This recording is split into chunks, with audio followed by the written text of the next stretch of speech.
There's a phrase you might be familiar with: how I live today is how I live my life.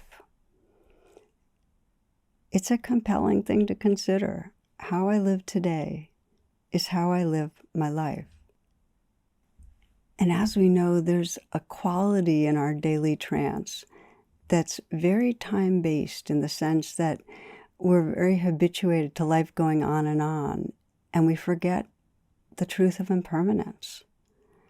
And what that does is it keeps us from inhabiting our deep intention, because it leads us to postponing. Well, maybe down the road I'll more fully live from love, And we don't register that this may be our last season. For me, this might be my last walk, Maybe it's our last hug with a certain person. We don't know. We don't register that all that we love passes. We have actually often mixed, conflicting intentions. In other words, we might be having a conversation and our deep intention is to listen well and to understand and connect. And yet the fear part of ourselves wants to prove our point and to be right and to inflate ourselves, to feel superior. We might want to be facing and healing our insecurity, our relational insecurity. And there's another part of us that wants to drink alcohol to feel more comfortable in a social situation. So we get pulled by the fear intentions and then the deeper intentions for healing. So I want to slow down here and kind of ground it in your experience, because if you examine the day, you can start shining a light on unconscious intentions that were fueling your behaviors, your mood, your whole experience. We don't do it that often, but it becomes a very powerful tool of mindfulness to begin to investigate our intentions. So I'd like to invite you to, if you're not already doing so, just to come into stillness, let your attention go inside, take a few full breaths. We're just going to scan a bit through the day, see where you are being guided by deep intention, let's say for love or connection or learning, and where more from the intentions that are rooted in fear or craving. And sometimes it's subtle, and sometimes it's very clear. So I invite you to be curious, to not judge, and to begin by sensing in the last day, or maybe 2 days, the times you've been relating with others. You might pick a few people that you were in conversation with, interacting with, and review what happened a bit.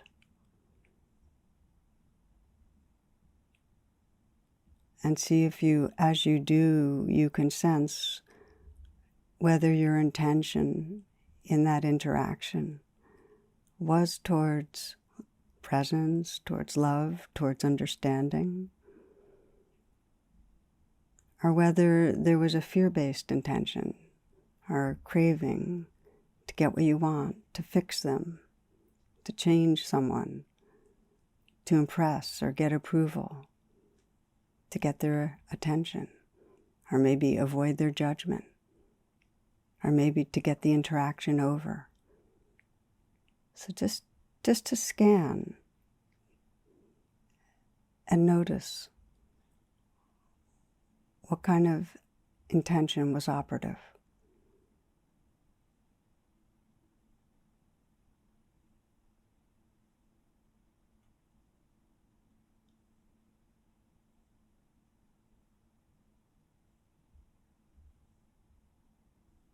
And you might do the same thing in work activity. Just sensing yourself at work, and just notice if your intention was towards presence, wholeheartedly engaging towards serving, towards creating, learning,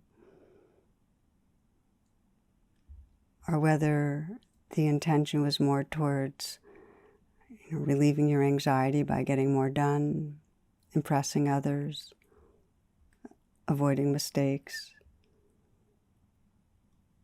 being enough.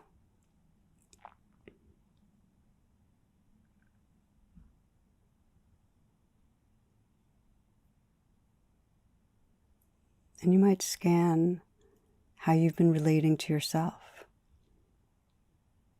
Whether in relating to yourself, your intention's been towards presence, towards care, towards understanding, towards waking up. Or whether it's been towards changing yourself by judging yourself, by pushing yourself, by aggressing against yourself.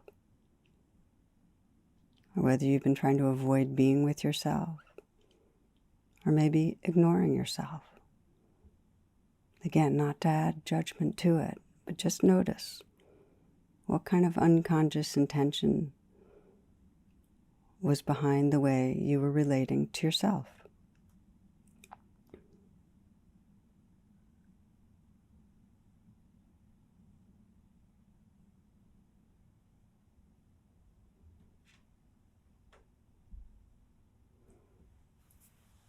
And take a few breaths